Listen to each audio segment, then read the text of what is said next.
ازيكم؟ جايه اوريكم النهارده الزرع اللي اشتريته جديد. بصوا الحلاوه والجمال. جبت نوع اسمه وينكا اللي هما البينك والابيض دول، وجبت نعناع. طبعا عندي نوع تاني بس سعودي، ده نعناع بلدي ريحته بتكون اقوى. وجبت ورد بلدي، بصوا صغير وجميل قوي، ريحته جميله بس لسه هاديه شويه، لما تكبر هتبقى واضحه اكتر.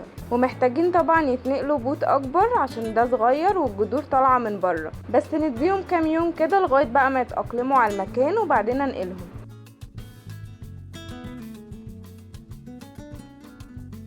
بصوا بقى الوينكا دي لون تاني، بس دي ما اشتريتهاش، دي طنط جارتنا في العماره اللي جنبنا لما لقيتني اشتريت زرع وطالعه بيه قالت لي بتشتري ليه؟ تبقي اقطعي من عندي وخدي براحتك، عشان هما زارعين كتير قدام العماره بتاعتهم، وادتني فرعين كبار عشان ازرعهم عندي. شكرا يا طنط يا جميله. وبكده بقى عندي كل انواع الوينكا تقريبا، فاضل الاحمر بس مش عارفه في اصلا منها الاحمر ولا لا، لاني اول مره اجيب الزرعه دي. لما نروح نعمل جوله بقى في المشتل ابقى اشوف. وبس، باي باي.